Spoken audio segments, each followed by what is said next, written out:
Assalamualaikum warahmatullahi wabarakatuh, teman-teman semua. Hari ini saya akan menjelaskan tentang perbedaan fungsi partikel Arab dan Indonesia serta pengaruhnya pada terjemahan. Saya bakal ngejelasin dengan cara yang mudah supaya semuanya itu paham ya, teman-teman. Karena kan yang di video sebelumnya saya sudah pernah menjelaskan fungsi partikel Arab dalam kalimat nahwu. Nah, kalau sekarang ini mari kita bahas bagaimana sih perbandingannya partikel Arab dengan partikel bahasa Indonesia. Oke. Nah, jadi kenapa sih kita harus bahas partikel? Karena partikel ini tuh emang bentuknya kecil ya, teman-teman.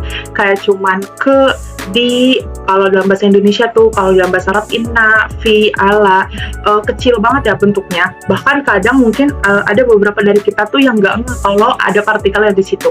Nah, jadi kenapa kita harus membahas partikel ini? Karena walaupun partikel itu kecil bentuknya, tapi penting banget untuk menentukan makna dalam kalimat. Nah, dalam bahasa Arab, partikel itu bisa mengubah kedudukan kata benda nih, teman-teman. Misalnya jadi majrur atau mansub. Itu nanti akan kita bahas di slide yang selanjutnya. Nah, sementara dalam bahasa Indonesia, partikel itu lebih ke mengatur hubungan makna antar kata, bukan bentuk katanya. Nah, perbedaan ini yang sering bikin orang itu salah waktu nerjemahin teks Arab ke Indonesia ataupun dari Indonesia ke bahasa Arab. Oke, next. Sini ada rumusan masalah. Oke, kita fokus di 3 hal ya, teman-teman. Yang pertama, apa aja sih perbedaan partikel Arab dengan Indonesia? Lalu yang kedua, gimana partikel mempengaruhi kata benda atau nomina? Jadi kita akan membahas nih, partikel itu bisa nggak sih mempengaruhi kata benda atau nomina dalam bahasa linguistiknya, dan bagaimana seperti itu.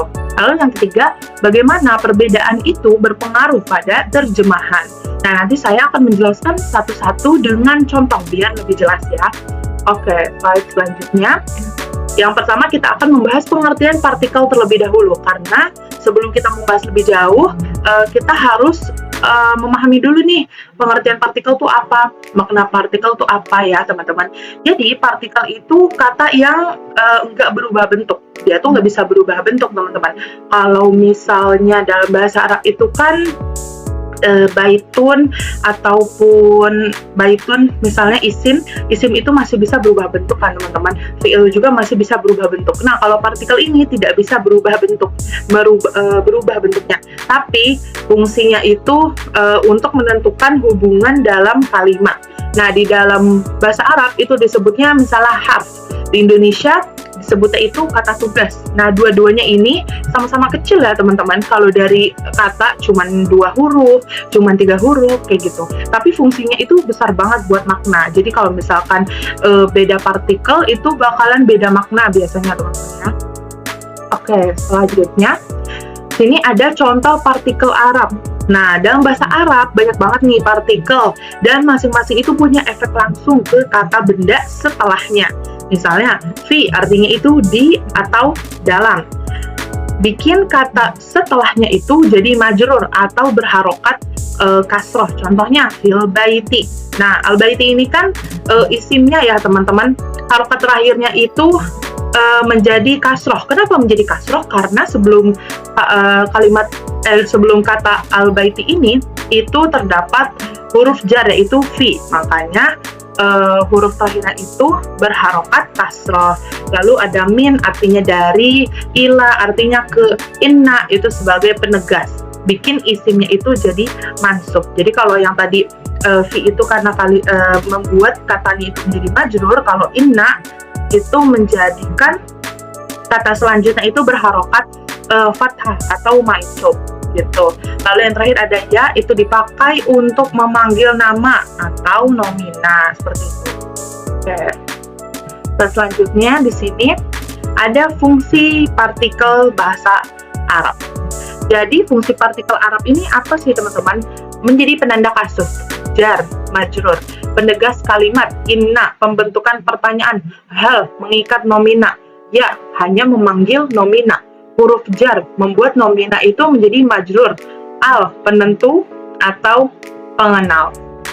Jadi masing-masing dari fungsi partikel Arab ini mempunyai ciri khasnya masing-masing ya teman-teman. Kalau misalkan jar itu berarti harokat setelahnya itu majrur. Kalau misalkan penegas kalimat atau inna berarti kata selanjutnya itu menjadi mansub, seperti itu.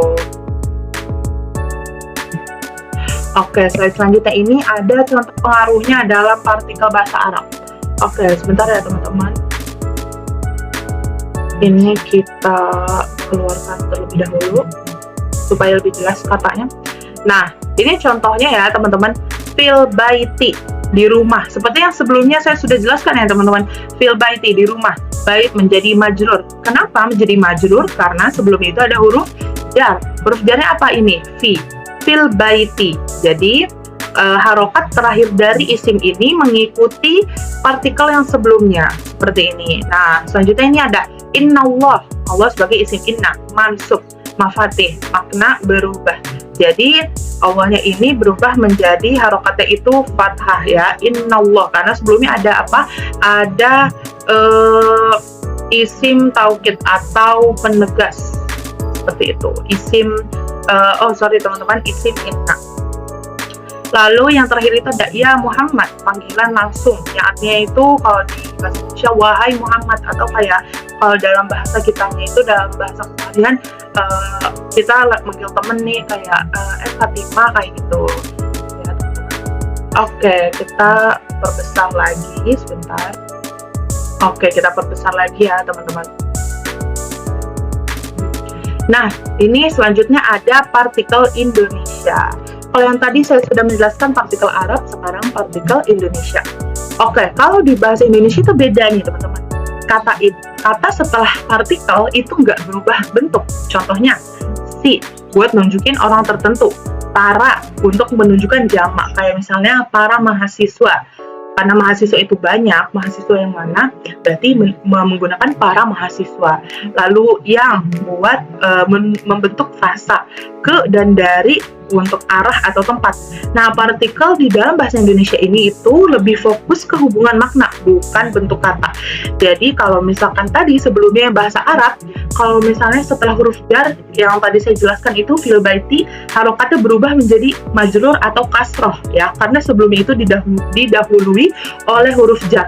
Kalau di dalam partikel Indonesia itu tidak berubah teman-teman, tidak ada yang berubah, kata setelah partikel itu tidak berubah sama sekali, tetapi kalau dalam bahasa Indonesia itu lebih fokus ke hubungan makna. Kalau misalnya Luna pergi ke pasar, berarti Lunanya pergi ke pasar. Berbeda lagi jika kalimat itu berubah menjadi Luna berada di pasar. Itu beda makna kan teman-teman. Jadi kalau misalkan partikel Indonesia itu fokusnya ke makna, tidak ke pembentukan kata seperti itu. Oke, slide selanjutnya. Ini ada perbandingan Arab dan Indonesia, perbandingan kata Arab dan Indonesia. Oke, kalau di bahasa Arab, jadi bisa disimpulkan ya, teman-teman bisa baca PPT-nya. Partikel Arab itu mengaruh ke i'rab atau mengubah posisi dan akhir kata. Nah, sedangkan partikel Indonesia itu cuma menandai hubungan aja, tapi kata setelahnya itu tetap sama. Nah, perbedaan ini yang bikin penerjemahan itu suka ribet kalau nggak ngerti fungsinya. Jadi dari awal kita itu harus mengetahui dasar dari partikel ini dulu teman-teman. Mempelajari dulu nih partikel itu seperti apa sih, macam-macamnya apa, lalu makna dan artinya itu seperti apa, seperti itu ya. Oke, slide selanjutnya. Nah, apa sih pengaruh dari partikel ini ke terjemahan? Pengaruh terhadap terjemahan itu apa? Nah, kesalahan terjemahan itu biasanya muncul dari kesalahan memahami partikel. Misalnya, huruf jar diterjemahinnya salah, atau fungsi inna itu diabaikan. Inna itu kan sebagai penegasan, tapi diabaikan karena belum memahami maknanya itu apa. Nah, kadang juga partikel bahasa Indonesia seperti si, para, atau yang itu nggak pas disesuaikan dengan struktur Arab. Seperti itu.